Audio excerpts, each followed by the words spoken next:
Hi everyone, and welcome to our module on the auditory system. So let's talk about how we hear sounds in the world around us. Sounds, as you may know, travel in waves through the air, and these waves enter our ear and cause a structure called the tympanic membrane to vibrate. Behind the tympanic membrane there are three tiny bones called the malleus, the incus, and the stapes, and these amplify the vibration of the tympanic membrane.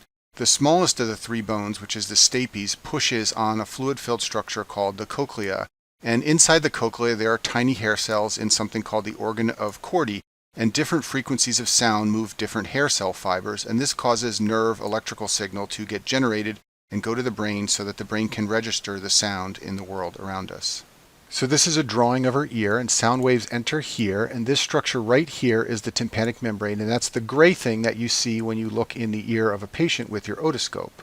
Behind the tympanic membrane are the three bones, the malleus, the incus, and the stapes. And the stapes is this little tiny thing right here. It's actually the smallest bone in the entire human body, which sometimes comes up as a question on Jeopardy! Behind the stapes is the cochlea and the organ of Corti, which is all in here. And then just incidentally, what you have up here is the vestibular organ, which we talk about in another module, and that's how we sense balance. Once sound waves are converted to electrical signals, those signals are carried by the cochlear nerve, which is part of cranial nerve 8. And from the inner ear, they go to the cerebellar-pontine angle, which is part of the lateral pons. And you should watch for brainstem lesions with hearing loss. Many of these locate to the cerebellar-pontine angle in the lateral pons.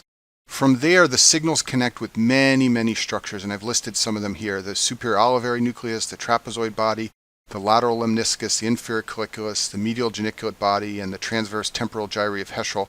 I think it's fairly low yield to learn all these pathways. If anything, just know that there are many structures involved and that these are some of the names. The other thing you need to know about this whole process is how it breaks down to cause hearing loss. And essentially there are two ways this process can go awry and give hearing loss. The first way is called conductive hearing loss, and that's when sound waves can't get converted to nerve signals. So if you've ever had wax in your ear, that's conductive hearing loss. There's an obstruction to the sound waves.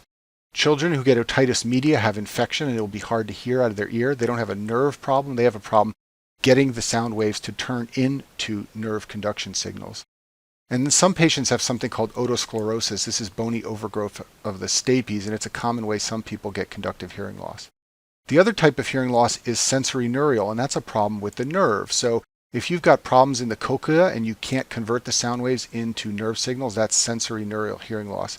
If the cochlear nerve fails, for example, from a tumor like an acoustic neuroma, that's sensorineural hearing loss. And then anything that damages the cranial nerve can cause sensorineural hearing loss. So mostly what you're going to do clinically when patients present with hearing loss is try to determine whether it's conductive or sensorineural. There's one special type of hearing loss called presbycusis that you should know about it, and this is age-related hearing loss.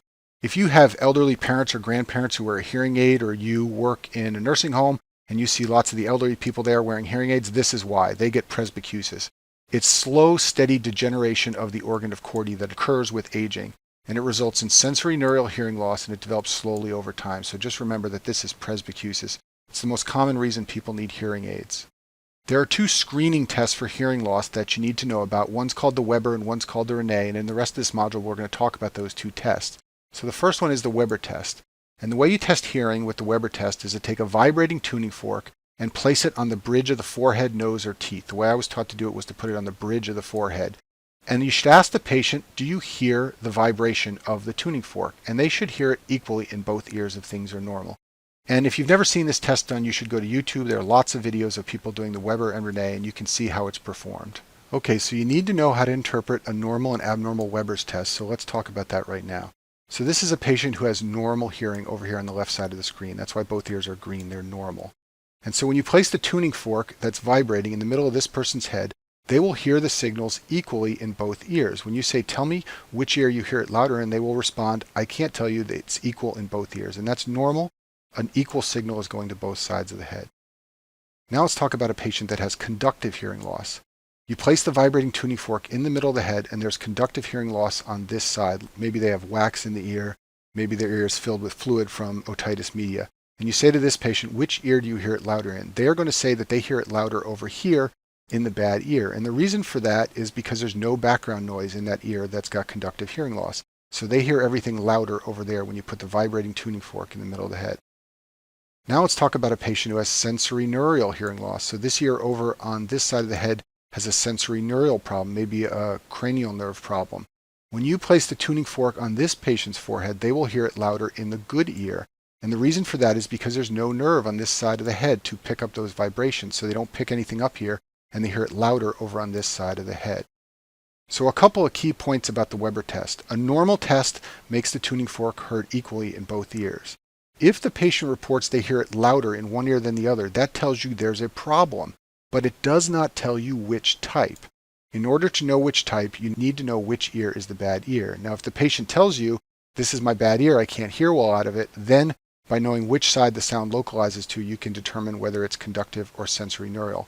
But a trick board question sometimes is to tell you that the tuning fork is heard louder in one ear, and then say, which type of hearing loss is it? And the answer is, you cannot tell without some more information. Okay, the second hearing test that you need to be familiar with is called the Rene test. And in this test, you take a tuning fork and you start it vibrating, and you place it on the mastoid bone, which is just behind the ear. And I've drawn a little diagram of what that might look like down here on the left side of the screen. And the patient will be able to hear the tuning fork vibrating. And what you're doing here is you're testing bone conduction, because the vibratory waves have to go through the bones of the skull to get to the tympanic membrane. Now, at some point, the intensity of the tuning fork's vibration will decrease, and the patient will say they can no longer hear it. At that point, you move the tuning fork to just outside the ear, and I've drawn it here. You're not touching the ear or the skull, you're holding it just outside the ear. And then you ask the patient if they can still hear. When you're holding the tuning fork over here, you're now testing air conduction, because the only thing the sound waves have to get through to get to the tympanic membrane is the air. So let's talk about how you interpret the results. Normally, the patient can still hear when you move the tuning fork next to the ear. Keep in mind that's a tuning fork vibrating at an intensity they could not hear through bone, but you hold it next to the ear and they say, yes, I can hear that.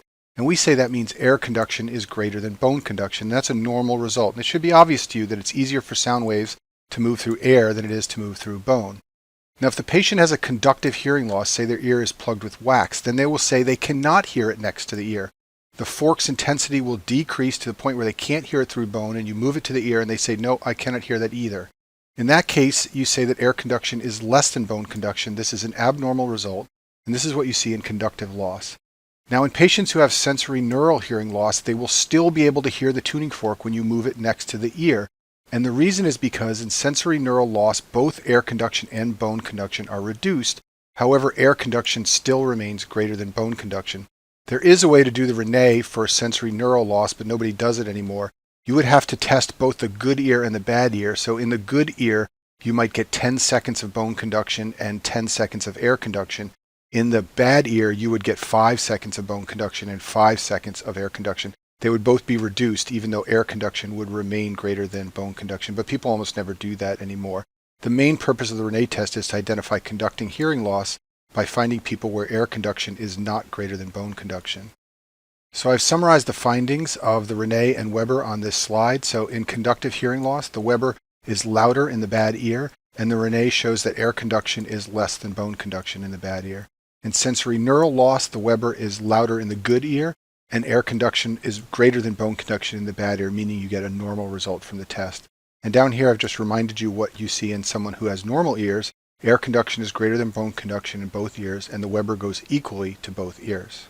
You should be aware that the Weber and the Rene are really just screening tests. When you think someone has a hearing problem, what you do is you send them for audiometry, and this is where they go into a soundproof booth and a technician administers different frequency sounds to see what they can hear, and they create something called an audiogram, which this is shown over here, showing how well they can hear different frequency sounds. And this is how you truly diagnose hearing loss. The Rene and Weber are just screening tests. Let me just finish this module by talking about two types of noise-induced hearing loss.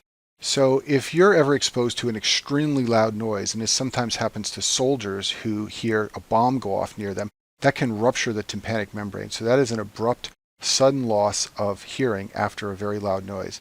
And then, rock and roll stars who have long-term exposure to noise get damage to the ciliated hair cells in the organ of Corti, and they start to lose their hearing. And they first start to lose their high-frequency hearing. So things that are considered high frequency are things like a bird chirping or a triangle being played, if you've ever heard a triangle in an orchestra. And then after the high frequency sound goes, they begin to lose their low frequency sounds. So low frequency sounds are things like a bass drum or a tuba, and those are the last things to go. So this is what happens to people who have long-term exposure to noise. And that concludes our module on the auditory system.